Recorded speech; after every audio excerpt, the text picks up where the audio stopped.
Well, welcome, everybody. I've got Dylan, Will, and myself here at Lunch Podcast. Our special guest today is Joey Carper. Hey, Joey, how you doing? Doing well. 2016, and we put a tackle shop in there for a little while, and it just didn't go over too well, just not enough business going on. Mm-hmm. So we decided just to, open the cabin up and have it up for rent, short term. Yeah. Rentals only. And it accommodates two comfortably, and kids and stuff too. We've got kayaks and canoes and everything that are included into the rental fee. So, we're looking at just gearing up for the season. It took a lot of work this year, to get things panned out. It's like just when you're running things on your own, there's never a shortage of something to do. But Rose and I have worked together, and the kids have pitched in a little bit here and there, and we got it up and running. Yeah, so that's great. Good job. Hopefully, next year will be, we'll be set and ready. Yeah, and you also have a studio here, which you've been putting together for a while now, and it's nice. You got it all cleaned up, and I know you had a lot of extra gear there for a while. Well, that's part of the process, right? Because when Mike was around, and got a shout out to Mike Dubb, but my drum guy. But I ended up with about 3 drum sets, so we had to kind of just move them into the other room for now. But coming here, and it was we like could walk they were through doing here. operations on drum sets, hardware everywhere, pieces of them everywhere. But I'm sure you're aware, but Joey Carper is the drummer. A room full of drums sounds pretty nice to me. Yeah, right. That's right in your wheelhouse. But anyway, you've been a busy guy as far as recording your own album from your home studio. Yeah, which is awesome to do. I mean, I'd love to learn more about that process, but also tell us about your new release.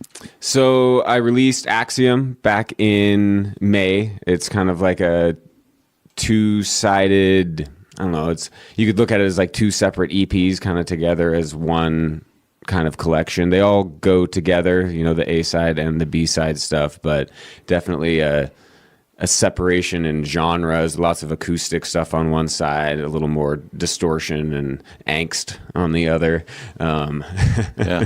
But yeah, I recorded the entire thing in my little 200 square foot shed.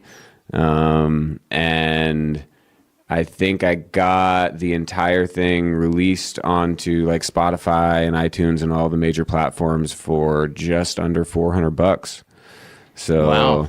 I mean, it took me years of accumulating gear. I mean, there was definitely cost in, the hardware I use and all that stuff, but, I accumulate that stuff your whole life so that then you can do a project like that for $400. Correct. Yeah, absolutely. And most of that was just like paying for mastering and the fees to upload it onto, through CD Baby and stuff like that. Mm-hmm. And, you pay $20 here, $50 there to, be able to streamline stuff and not have to spend a year learning one new skill that you might use once or twice. I don't mind paying somebody else to do the little things like that. CD Baby is a great way to get your music out there. I mean, you just check the boxes that you're comfortable with as far as where your music goes and what kind of... I've heard a lot of great things about, CD Baby. I've actually got a few songs up with them. Yeah. I mean, convenience alone is worth the... any type of like, do I want to hand any type of, control over to anybody else? And at the end of the day, it's like a tiny cut of royalties, and I'm not out there to sell my stuff. I just, I make it for myself. If other people want to connect with it, that's awesome. Right. Family and friends. But And so CD Baby is a distributor. Basically. Yeah. They're the middleman that, you let them know where you want your stuff, and they'll do their best to get it there. They're quoted as the administrator. Right. And then there was a lot of, playing around with like, there's like the boxes you check where if you want your little clips and stuff like that on social media apps. I'm sorry, I keep bumping this cord. I'll try to. That's all right. But there's all these little, options you get when releasing this day and age. You know, it's not like, well, how many vinyls do you want printed? Okay, that's it. That's your decision. You know, now it's like, well, how many of your tracks do you want made into little 60-second clips that can then be used in social media apps by anybody? And, you know, and then everything's people, tracked. So, right, exactly. What I discovered is that we're getting into this day and age where nothing can really be ripped off from anybody. And if it is, it's a $150,000 lawsuit. So I'm hoping somebody does rip my song off. It'll probably be more money than I'd ever make with it otherwise. Best case scenario, right? That's so funny. Also, what's more flattering than someone ripping off your stuff? Like, yeah. Like if it's so good that you want to steal it, sweet. Like I'm flattered. Yeah. You know, like I'm not I'm not worried about and that. And that was a whole turnaround too. I ran into Peter Rivera when I was out selling and stuff, and he even mentioned, like, back when they started doing songs, like Get Ready, for instance, was written by Smokey Robinson. And back when, you know, if you were to play somebody else's song, it was a compliment to them. You know, they just they really enjoyed it. They're like, wow, somebody else is playing our song. Right. It must be good enough to go, you know. Where now they got, like, you know, gorillas that show up in suits that say you got to pay so much for somebody playing somebody else's music in this establishment, you know. So. Yeah. But, I mean, that's just one way it can go. Yeah. So yeah. Oh, go ahead. No, I was just curious. Which are you registered through? BMI, ASCAP? You know, I could have told you when I was in the process of releasing that, but I didn't retain any of that information. I've got it in a file somewhere on my computer, and I don't hold that stuff in my brain longer than I have to. It just kind of gets in the way of creating the next one. And doesn't it though? And I mean, that is really what I've noticed too about that kind of stuff. It's like, I get like some kind of crazy anxiety when I find out that I can't remember my password to my main email, and I'm going to be locked out of all my other accounts. You know, like the only thing I want to be struggling to remember is my own lyrics. I don't need to be like. So that kind of was what I was leading up to. That question is, you know, with your music, Joey. I know that when I wrote some stuff, it was from way back that I pulled from way back that was unfinished. What's your story on kind of how you? You know, the length of the time and process of putting these songs together? It is all over the map. In fact, I mean, some of these songs off of Axiom and some of the songs I've been writing since are about that experience of like, so for example, Gateway, one of the tracks off of the album, I wrote that in probably like 55 minutes. It just like needed to, it almost came through me more than out of me, you know. I was at my mom's for the weekend, and you know, her house is just full of instruments, and I was staying down in the basement, which is a recording studio, and I was walking towards my bed, and there was my guitar and my notebook sitting there, and I just turned, grabbed them both, and that song came out. But it was like there was a force that was not going to let me walk towards the bed. I just had to get something out. Right. And that happens, you know, maybe 3 times in my life so far. I've had something that came out that quickly, you know. And maybe that was the only one that has come out just so complete, start to finish, just ready to go. Other songs, like the last track on the album, When the Beast Comes, that one I wrote, I think 2012, 2013. So that's, you know, over 10 years old. But I've been kind of fine tuning it ever since. Like what, you know, it's kind of a longer song. I think on the album it's like over 6 minutes. So it's one of those like performing live. Where is this going to fit in the set? You know, it's not necessarily an upbeat song, but I was like, where can I put energy into it in different places to kind of keep people engaged for the entirety of it, you know? And then that song itself was composed, you know, I wrote the lyrics for it pretty quickly. It was kind of one of those 1 or 2 sitting songs. But then let me see, like, what are some of the ones that took me longer to write? I can't recall, on the spot, Right. and that's the other thing that you don't necessarily always retain. If if the process of writing it wasn't that memorable, it doesn't mean like the song doesn't have that meaning. Well, and it's like with me, I catalog a melody, right, or a set of chords to a melody, Right. and then that might turn into a song at some point, and it might not. But Right. it's kind of floating there, and it's like something maybe I'll exercise with or jam on or whatever. But then all of a sudden, maybe some lyrics just kind of spark with that. Right. That's like a different style than when you just sit down and you're just basically the conduit. You're just So when I feel like a conduit, that's usually 95% lyrically.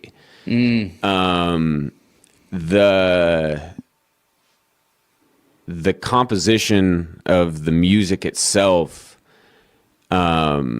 almost comes from, like, I'll kind of just like get into a manic state in my studio. Like if I have lyrics and I'm like, okay, now these need something to go with them, that's like my favorite place to hang out. Is just like I have my song concept. I kind of have a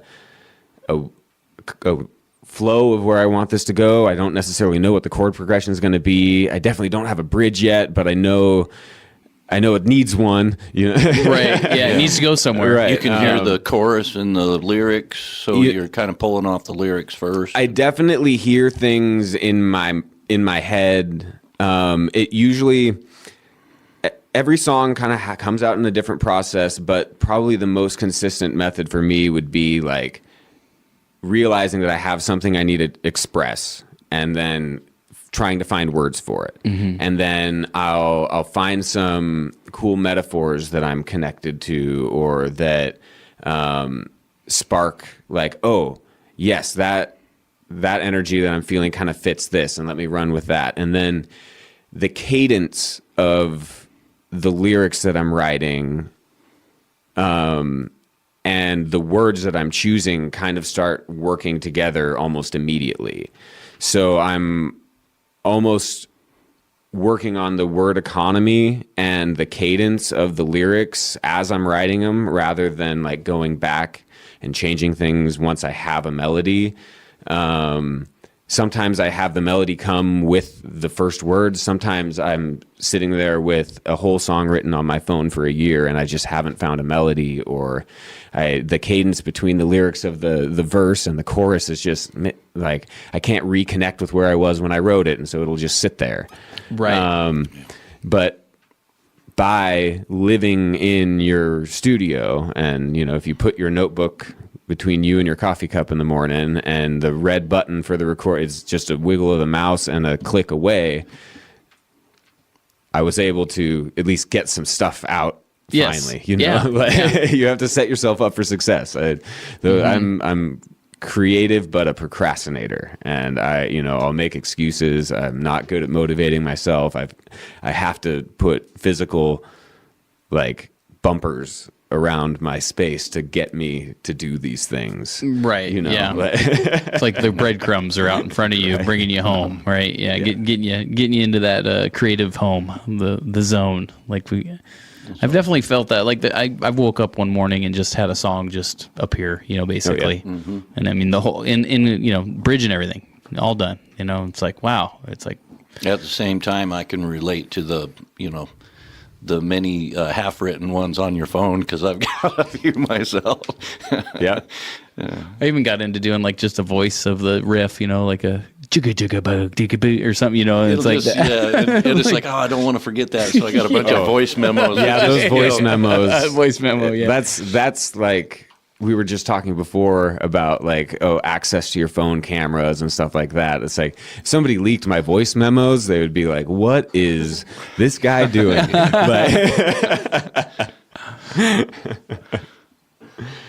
But those are, that's how demos are born, Right. It's like so many albums were started just by when bands had to pay for studio time all the time. You don't even have songs completely written before you're on the clock, and you just have a little 8-track or a tape deck with your little boom chicka boom, you know, you're like, this is a song idea.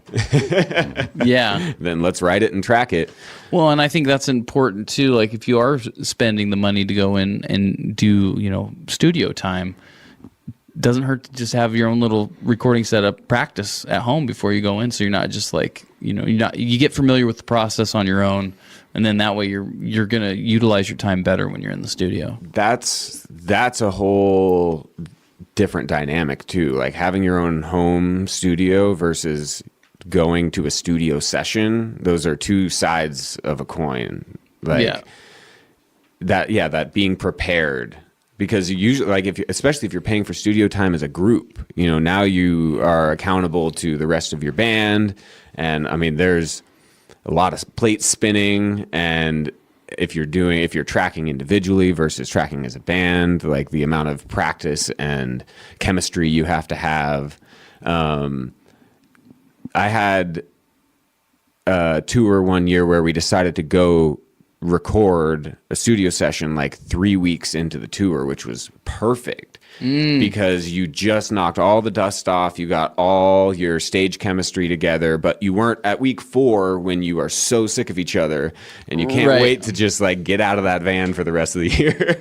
It's like 3 weeks is like, yeah, we can just play through the whole set, not talk to each other, and good gig, right? Exactly. Yeah.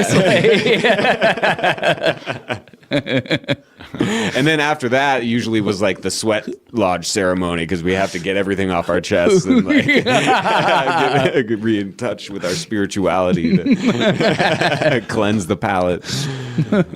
But yeah, everybody has their own creative routines, you know, and finding the ones that work best for you versus the ones that are just comfortable is kind of that creative battle of like, sometimes being uncomfortable is the best place for your creativity to thrive, rather than setting up a comfortable place to be creative. I agree. But there's value in both of those. Yes.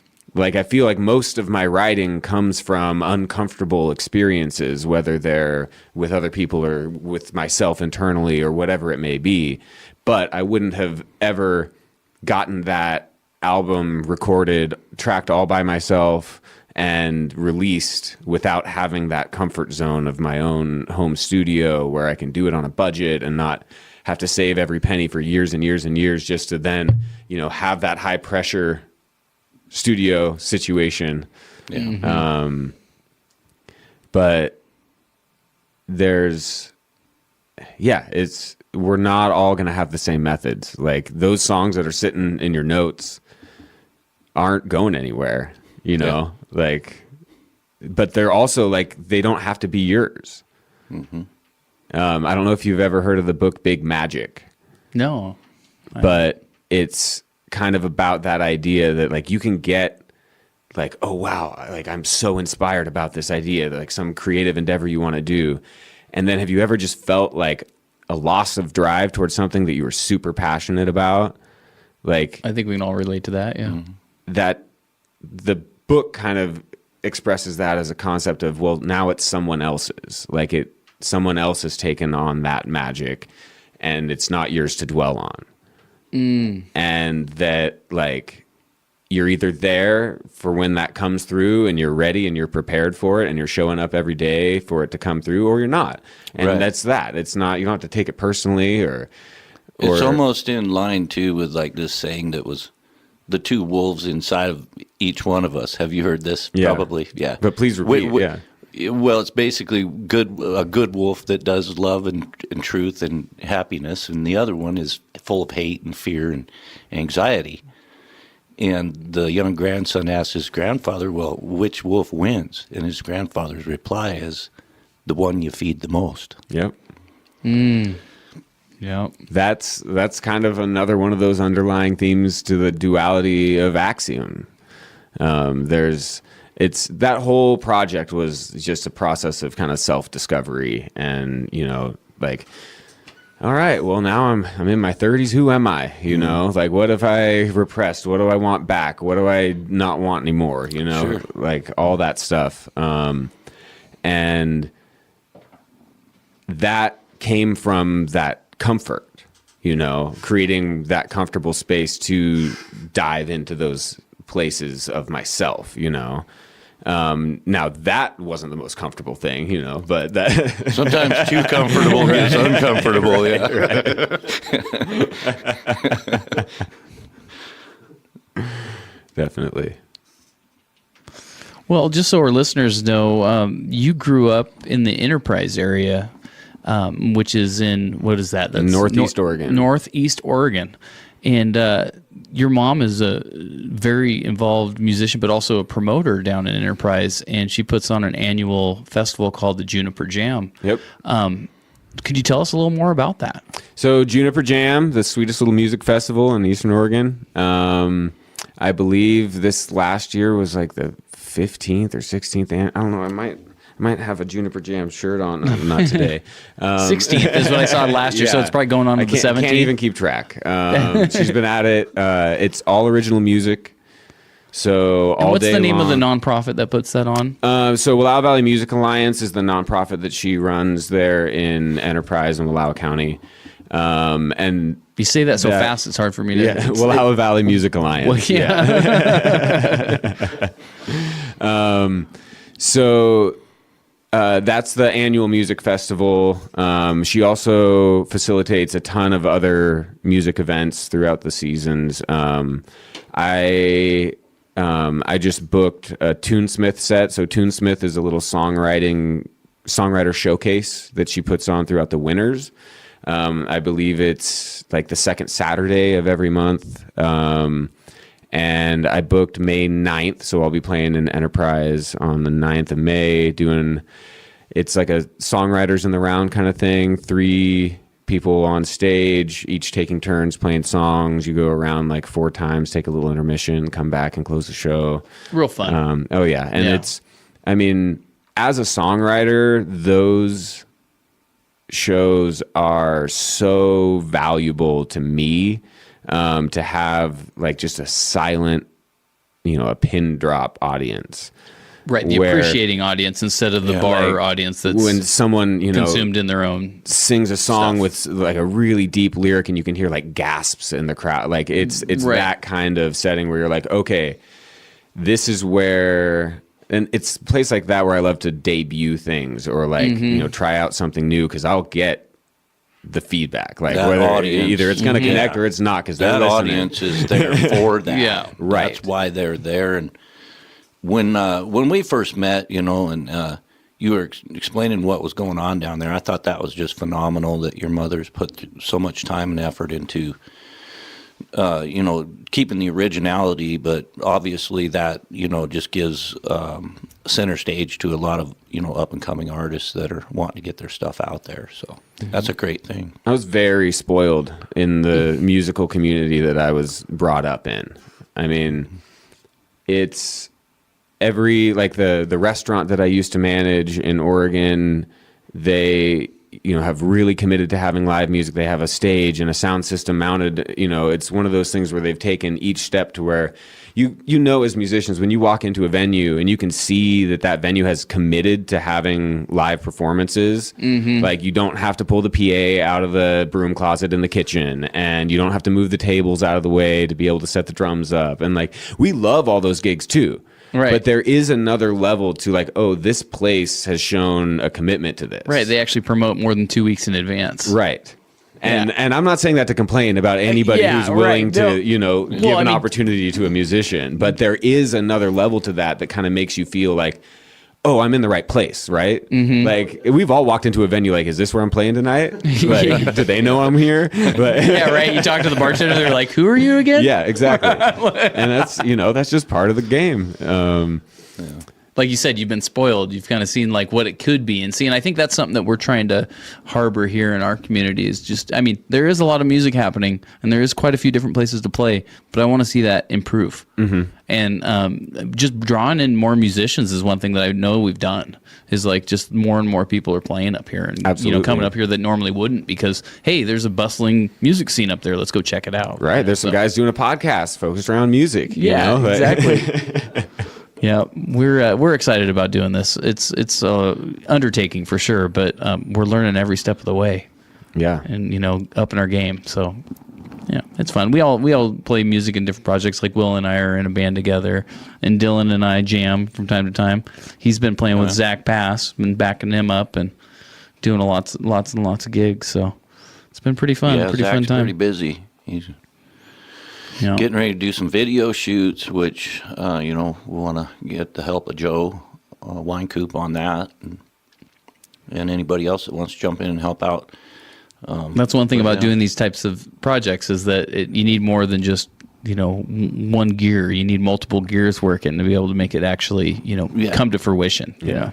Well, that's what I've always I don't know. It's to me going through leadership courses and all the sales program courses and trainings with Dan and things like that, you come to the realization that you never really do anything on your own. I mean, even real estate agents that they're going to have to shake hands with a loan officer or a customer at one point in time, and it's just very synergistic. I mean, everything that we do, and so.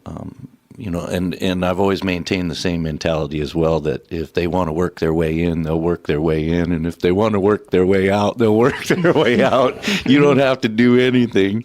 Just let it be natural. Yeah. Well, I just want to, thank everybody for tuning in today. And we had a nice little chat here with Joey Carper. We're going to actually stop recording for a second, take a little intermission, and get back to you with some great stuff.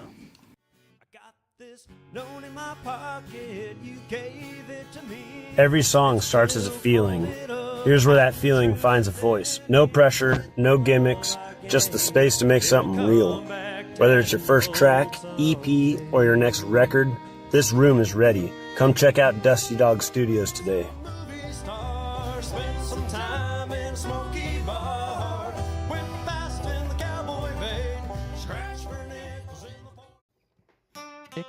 Ruby Retreat. And that's where we're going to be broadcasting from Jump Off Joe Lake. It's a really nice spot that he has. It's a little cabin with a dock and just a place to kind of get away from the rat race and enjoy some time with some family on a nice waterfront. It's hard to find these days. It's not as easy. Beautiful spot out there. Yeah. Very beautiful. That's where you guys usually do the podcast, right? Yeah. Okay. Yeah. Cool. Yeah, for sure. At Five Sons Enterprises, we don't just support music, we build it. From broadcasting and promotion to merchandise, social media, and talent development, we help artists and brands turn sound into something bigger. Whether you're launching your first track or growing a full-scale music brand, Five Sons Enterprises gives you the tools, the reach, and the momentum to be heard.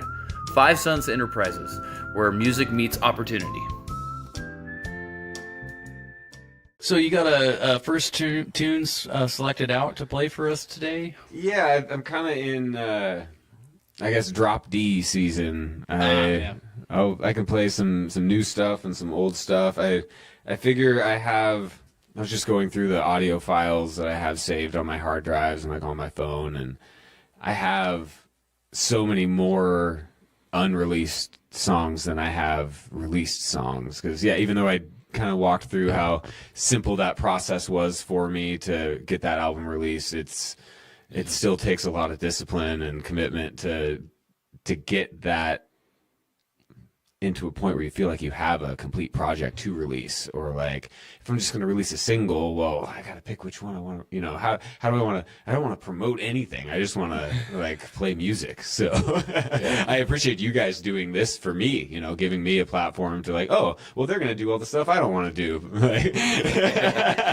Well, it takes a village, right? It takes Absolutely. a village. So we appreciate you coming in here and, being under the eye. It's my pleasure. Yeah, man. So hey, what's the name of the song that you're gonna play for us? I don't know if I have a name for it yet. Everything kind of goes unnamed until I have to write it on a set list or put it on an album. Everything kind of just has a vibe to it, I guess. This was we were talking about the process of writing songs. This was kind of a newer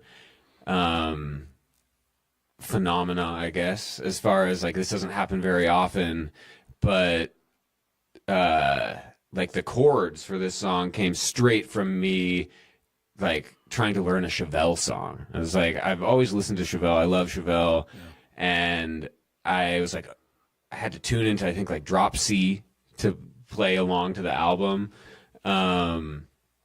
And I just like, I was like, wait, I like those chords. I can use some of those chords. I don't have to rip off Chevelle, but I could definitely be directly influenced on a song and then pump this thing out. I was a little like, man, it's kind of just a plain guitar part, but I don't need to be fancy, you know. Drop D is not, it can do whatever you want. So, but yeah, I'll play a new one for you guys. I would definitely need the lyrics handy for this one. How's my guitar coming through? Give you a check here. Check 1, 2. Much better.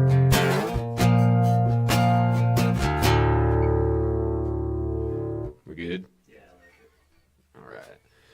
I always like play my songs way too fast, especially in the morning when I'm drinking my coffee. So I think that was how I started my first one on the radio when you had me on the show there. I was like, hang on, put the brakes on, let me start that a little slower. Just to kind of ease into it too, I just wanted to, maybe ask a little bit about the guitar. Yeah. Where you acquired it and maybe how long you've had it. So this guitar has definitely been around. When I was a teenager, my dad bought a few guitars for his dad. He didn't know, my dad doesn't know much about instruments, but he was like, well, my dad plays guitar, let me, for his birthday, bring him a couple guitars to pick from, and I'll just return the ones that he doesn't want. This was one that he didn't pick. Instead of returning it, my dad's a super generous guy. He gave it to my Uncle Neil, who's not my blood uncle, but a family friend. And he played this guitar down in Texas for years. It got passed around, and bluegrass scenes and old folk musicians have played it. And I'm sure I can't wait to get all the stories out of it. But apparently my dad had given it to him with the caveat that someday he gives it to me. I had no idea about that. And one day I just woke up to a package on my doorstep, this huge cardboard box, and I started breaking it open. It's full of padding and insulation, and then there's a guitar in it. I'm like, what is this? But yes, it's a Larrivee full body rosewood. I think they're made up in British Columbia. I think it's a beautiful guitar. I love the sound of it. Sounds great. Yeah. Probably need some new strings after how I've been hammering away on it this last couple of weeks, but yeah, it's an honor to even have. I could never afford to buy myself one of these, so yeah. It's definitely one of my prized possessions. There's your sign, brother. Absolutely. But I think it has really nice low end that I like. I don't have to always even mic it or plug it in if I'm just playing an acoustic show. But yeah, I'll play it for you guys. Yeah.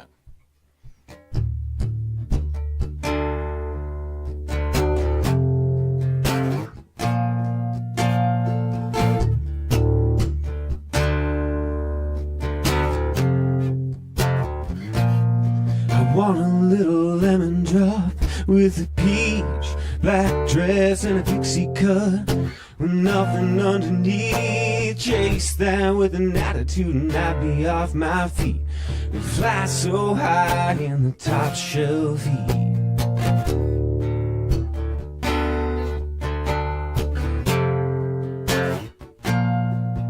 From her nocturnal nature, every web she spun to that surgical precision when she's handling a gun. I need a concentrated dose enough to paralyze that vigilante vixen, the poison she's been mixing up.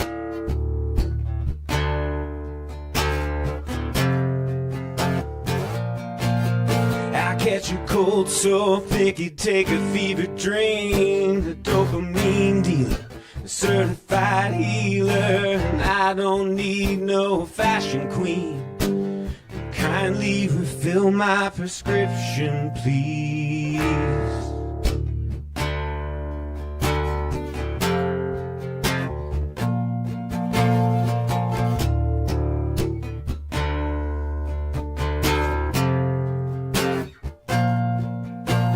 She's got a busy schedule, gonna catch me in a withdrawal first thing in the morning. Never missing roll call, a chemical transaction. Fiend for the action, my muscles they ache from the shaking. I catch a cold so thick you take a fever dream. She's that dopamine dealer, that certified healer. Just give me one fix and I lick it clean. Kindly refill my prescription, please. I grow a cancer in my lung to get a drop of her IV. Right a hole right through my tongue, just so she could watch me bleed. Cut the line so thin, just to end up on my knees before that vigilante vixen and the poison she's been mixing. I get your gold so thick you take a fever dream.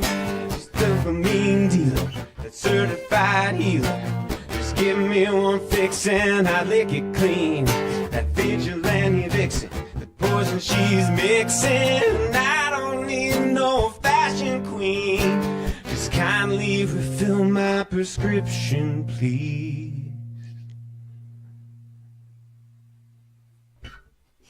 Where's your applause kit? Oh, there it is. Yeah. Hey.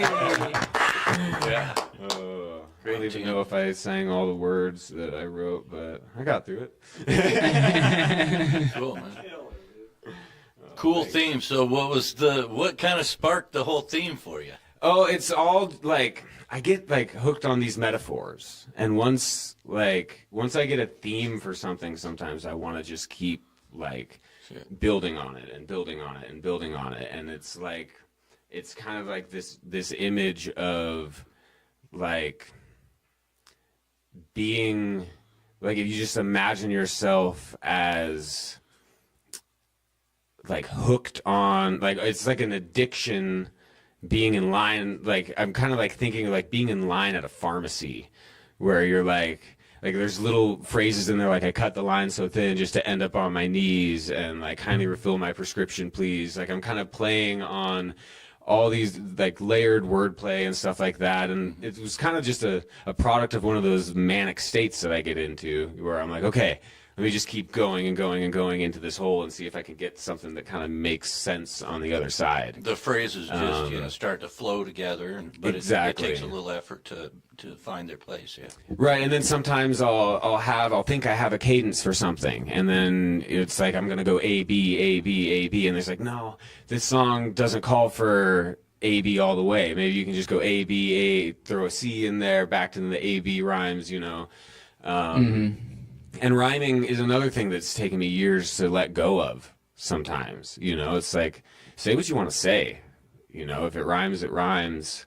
Sometimes you can use it as a tool. Sometimes breaking the rhyme structure can really help create like a dissonance that you're looking for, or that kind of that push and pull. You know, if you break a rhyme and you kind of push the listener away for a second, and then you bring it right back into something familiar. It kind of goes back to what we were talking about during our little break there, is like the lines get blurry where you want to stick to expressing yourself in a specific way and then making something more accessible or consumable. Right. We were talking about in the break, yep.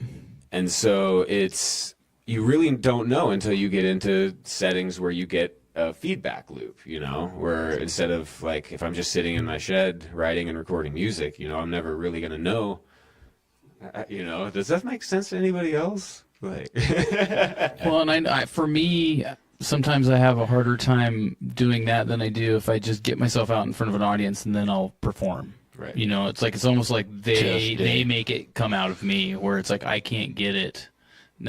I mean, I can synthetically make it. Like in my head, like I can create it's there, but when it's, you know, it's like, it's just different for me. That's just the way it, like, I don't know. It's like I perform best when I'm under pressure. So it's like I need to put the pressure on me, and then I can, all of a sudden now I can do what I was like putting off. Yeah, I feel that. You know what I mean? Yeah. Like once you set a release date, you're like, well, I better have something to release on that date. Right. Yeah. Or like you can say you're practicing and preparing to go out and perform, but until you book the show and you have the date on your calendar, like, Right, are you really sweating? Or you know? Yeah, right. Well, and it's like, and I've been doing it for long enough to where it's like I can get by pretty good, just getting up and kind of ad-libbing, and that's a skill in its own, and I'm fortunate to be able to do that.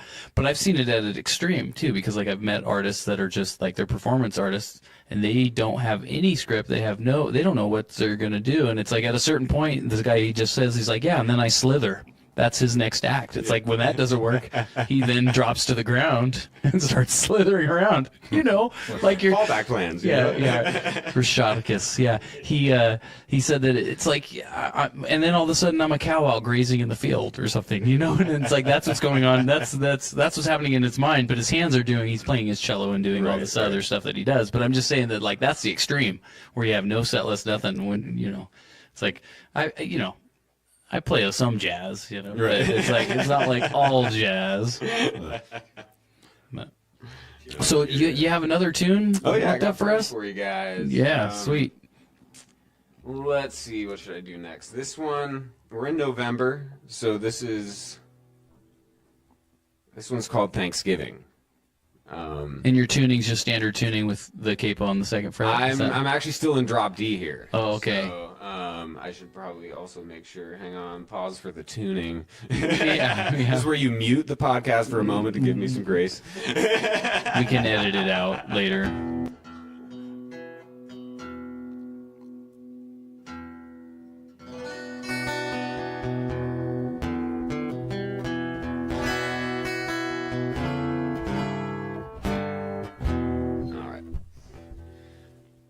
I love the sound of that guitar, man. That thing really is. It's a jumbo, right? Unique. They call it a full body. Well, actually, hang on. I have the paperwork for this with me. There you go. We'll get it straight from the manufacturer. What is that guitar exactly? Because it looks like a big one, big body. Right, it's not a dreadnought. It's bigger than a dreadnought. I think it's concert series. Is that what they call that? Concert series, I want to say. Yeah. And then yours, Will, is like a parlor style. Yeah. Really small. Small one. So this is from someone at Larrabee Guitars. Your guitar was started in production October 1997. By started in production, I mean the sides were joined at the blocks, a serial number assigned to the instrument, and the serial number registered in our books. The back and sides are East Indian rosewood, the top is Sitka spruce, the neck is Honduran mahogany, and the bridge and fingerboard are African ebony. Larrabee does not have used pricing, blah, blah, blah, and so, yeah, that's the details. It doesn't have what the style of the guitar is. Just an acoustic guitar, Right, and I looked it up, and it was... they call it the full body rosewood. But it is pretty jumbo. Like if you hold it, you gotta. Yeah. Yeah, I'm like, is that like your mariachi guitar? Yo Reba! But I've got long limbs, so it fits me well. I don't have to like lift my arm to be able to be at the strings. I can rest my arm, which is a huge. Otherwise, some guitars will put my strum up here on the neck rather than over the sound hole, and this just kind of fits perfect for me. Nice, yeah. I can see that. But yeah, let's see. So I found myself moving like multiple Thanksgivings in a row. And I was like, this has to be the theme of a song somehow, so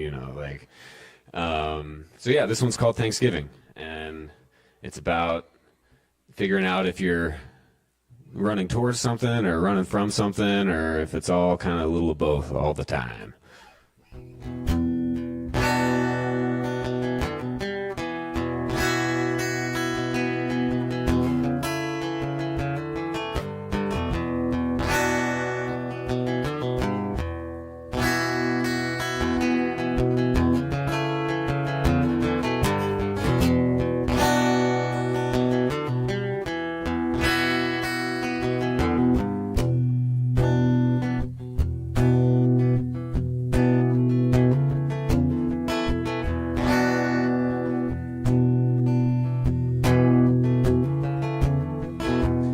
Something strange about late November.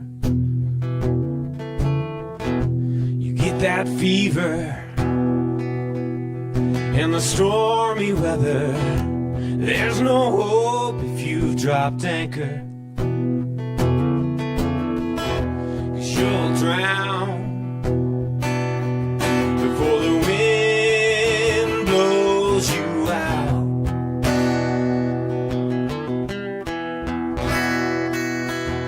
Before the wind blows you out.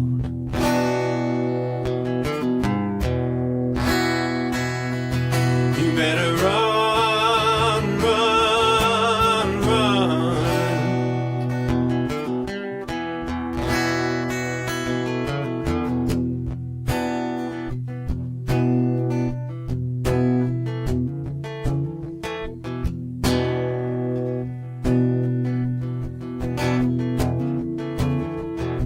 There's not much luck in late November. You try to go, but you can't find traction. Cut your strings and pack your bags, but don't burn your bridges, 'cause you'll freeze before the dogs let you in.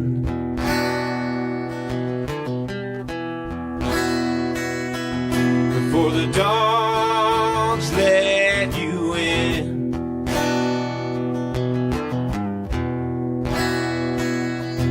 You better run, run, run.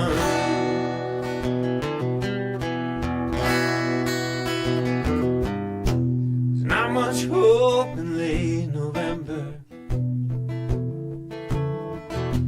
That's when habits form addictions. When you're addicted to love, addicted to pain, or addicted to the fame, you better change before the snow drags you down.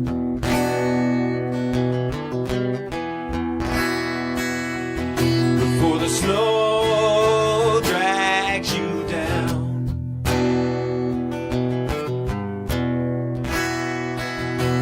You better run, run, run.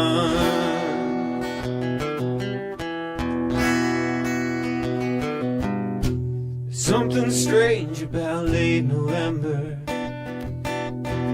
You better run, run, run, run.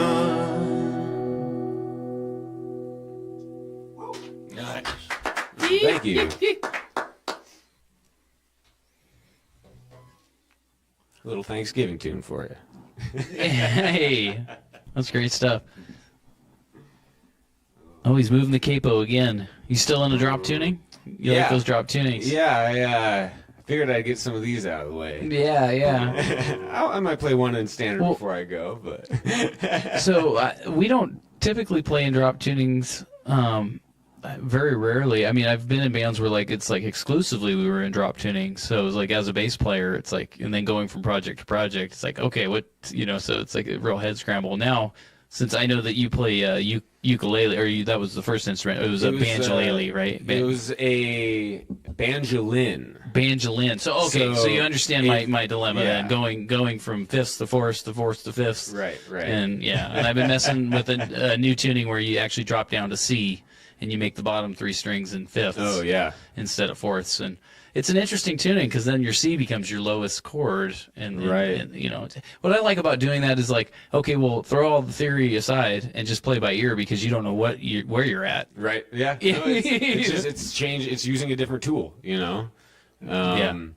It's like sometimes you need the impact drill, or sometimes you're just gonna go grab a wrench and figure it out. Right. Yeah. Dude. Yeah. Well, it's a lot more work in this tuning. Right. Or I could just do this and then it's a lot easier. Right. It's like, Well, yeah. Especially when you're like, don't let any structure get in the way of your creativity too. Like if you can just change something and it makes it way more enjoyable, like change it. Yeah. You know, nobody's gonna come over and take away your birthday because you retuned your guitar. Like, Yeah. but yeah, drop D was something that I was exposed to just through the music that I was consuming as like a teenager when I was playing guitar more. As a lot of the bands that I would listen to would drop the D so that they can just use power chords, and then you don't need to be very good at guitar to be in a band. You know, you just bar the top 3 strings and palm mute the rest, and you've got yourself power chords. You know, but then I started figuring out, like we were just saying, it's like you can just make up the rules. And I started writing songs and open tunings, and now I can't even remember how to get there. I don't even play those songs anymore because, of course, I didn't write down any of the tunings I wrote them in. But I do like, I don't know if it's because I'm a drummer, like I like having that kind of lower end, that percussive, like, being able to just kind of fall back on the open strings, not having to do anything with your left hand for a second. Like I don't know what it is, but it definitely resonates with me. Well, I know moving to playing upright bass, the open strings are the key because you know, playing those keys, like if pick an open string key and on the bass, those are the ones that, hey, yeah, let's play those keys, guys, because I mean it's going to cut down the amount of notes that I'm going to have to intonate, right, which is not necessarily the easiest thing to do. Right, you've got a lot of spaces in between the notes that are wrong. Yeah, absolutely. or just well, just, it depends. If you ask Victor Wooten, there's no such thing. It's not Yeah, exactly. the semitones, right? They're not, yeah.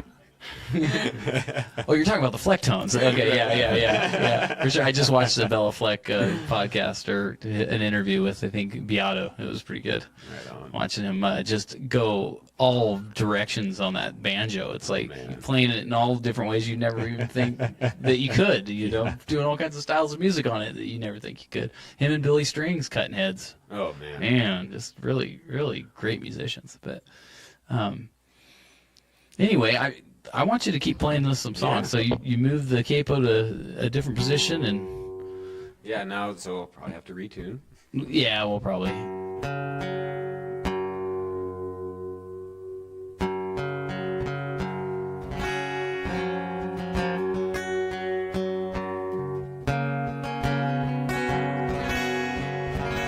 Close enough for punk rock. This is an older one. Probably kind of the same era as that last one I wrote.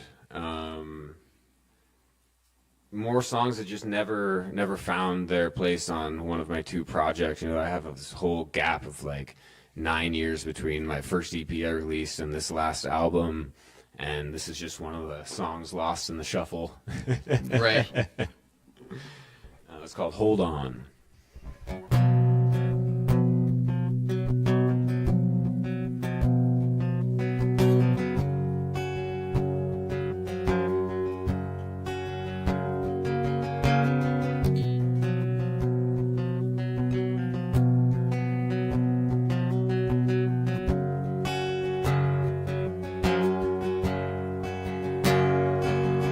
Is she seeking the stars above? Or is she waiting on the idle seas to part? Is she waiting to fall in love? Or is she waiting on someone to break her heart? Oh, well, I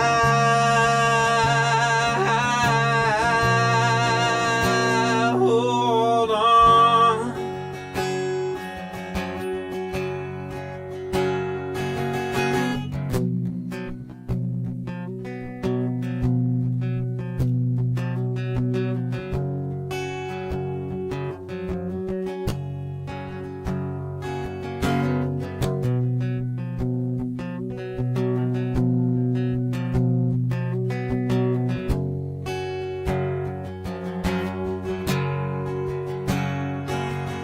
Is he ready to forgive?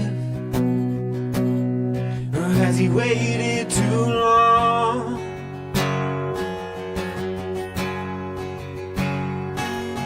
Is he ready to get up and live? Or is he sitting all alone at home?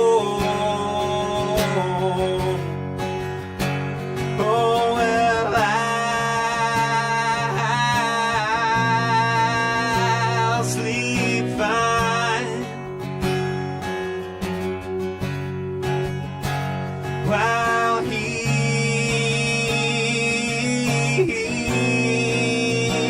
holds on.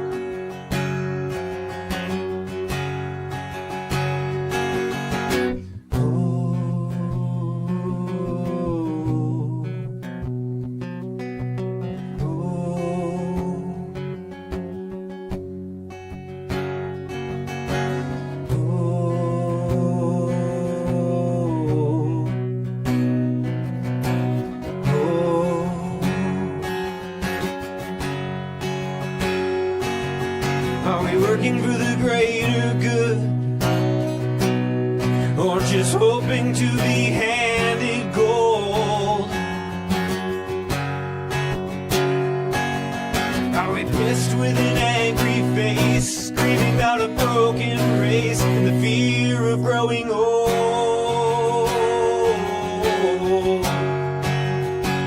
Oh, well, I'll give love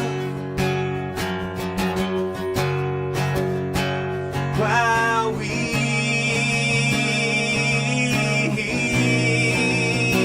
hold on.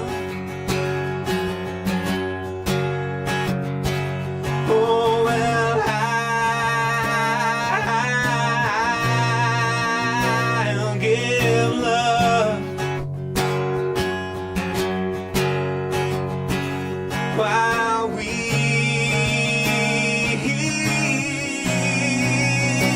hold on.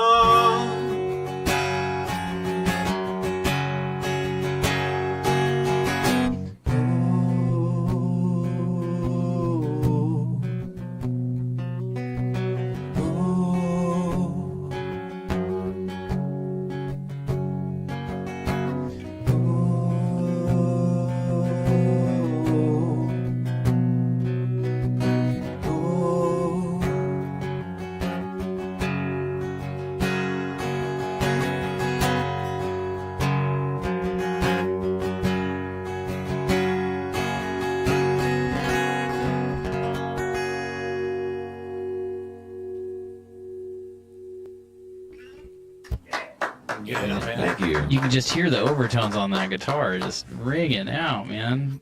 That was a very emotional song, man. Thank you. Yeah. It's, Yeah, great How about dynamic with the vocals, bro. Because you're like, You bring people right up to the just right. there's I mean, some really delicate spots in that song. I can hear you know, where you're really taking control of your vocal. So that's really awesome.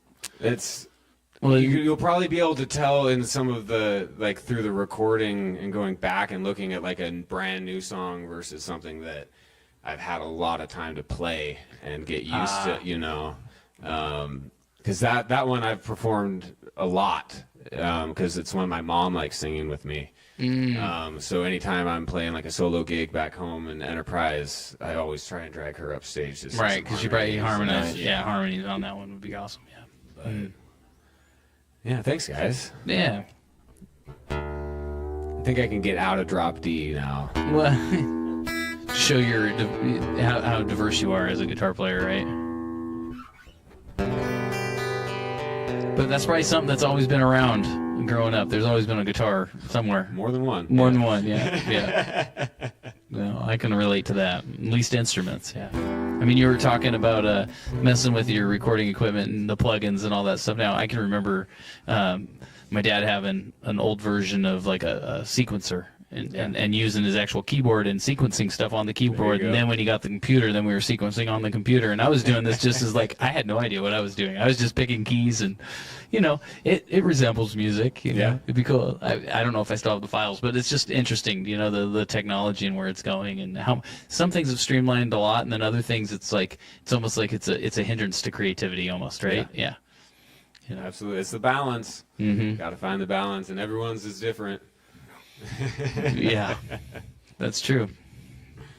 Oh, well, I got time. I can play another one for you guys. All right. So this one, another one with, you know, a working title. I think it's kind of, so there's a track on Axiom called Lighthouse.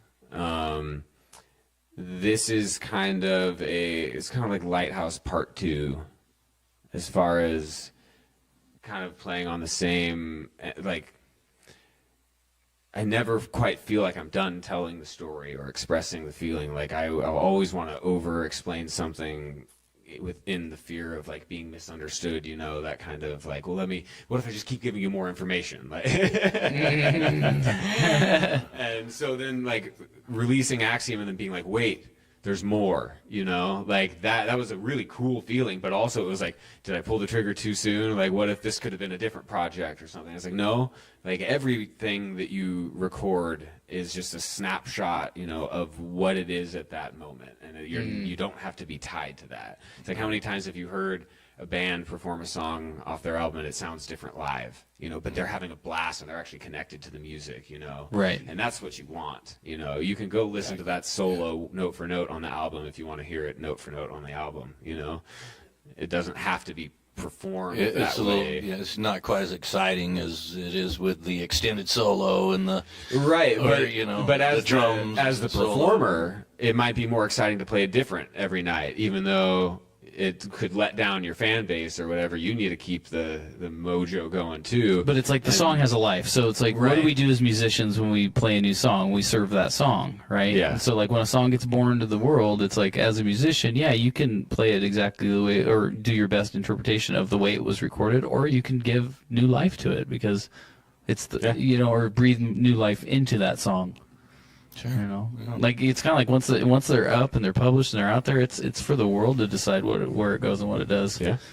You know, so like that's what I've been learning more and more. It's about you out there, the listener, than it is about me. I'm just one cog in the whole scheme of things. It's all the people's ears out there that they're really deciding what is going to be next. You know, it's what they gravitate to and what they catch on to. So, all right, Joey, what's the name of this one?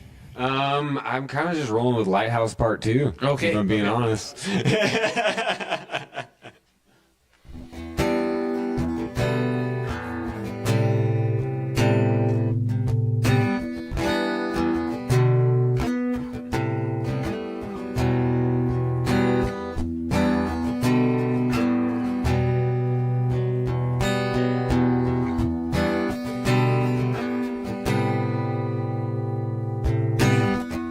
It's getting lonely, you know me.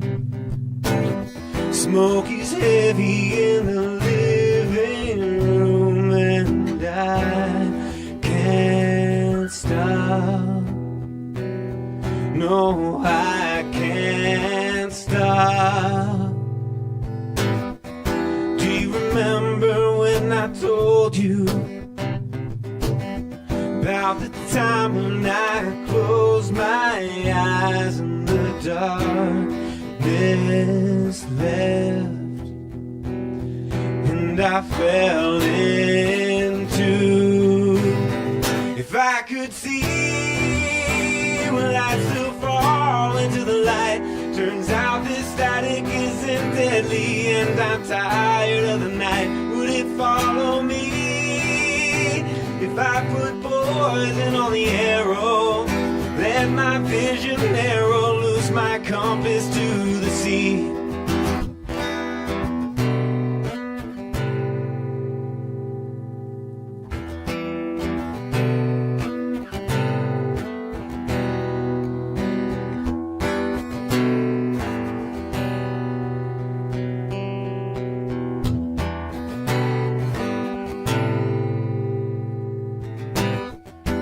Getting older, a little bolder. Everything is so far apart. To harbor deep or melt my wings. If I could see, will I still fall into the light? Turns out this static isn't deadly, and I'm tired of the night. Would it follow me if I put poison on the arrow? Let my vision narrow, lose my compass to the sea. Did these words grind you to a powder? salt beneath my grave. Let the matter in our bodies sour, fermented on the page. A single sacrifice, just one sip of holy wine could show my soul another exit, separation from the spine. If I could see, will I still fall into the light?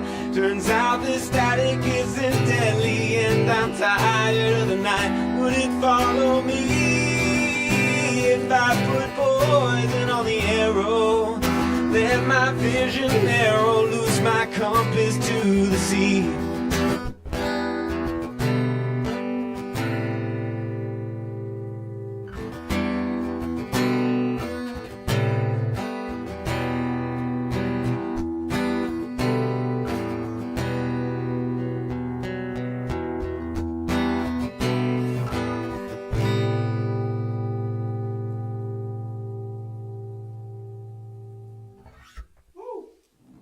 Thank you guys. Yeah, man. Appreciate it. Yeah, from myself, Dylan, and Will, we want to thank you, Joey, for taking the time before work to come down to the studio, record these tunes with us. I mean, I know that, you know, the work has now just started. I mean, you put in the time to write the songs and record them and all that, and we're going to put in our work to get this published. So thanks again for coming in. Do you guys have any last words to... No, thanks, man. It's just great inspiration, you know, once again, to have, you know, our local community here and Joey kicking off this next year, 2026. Yep. So, yeah, man, great job, great work. And obviously we're going to be here too, you know, to help out in the future. Yep. Wherever I you appreciate might the need it. opportunity. Thank you guys for having me. Yeah, awesome, man. Yeah, for sure.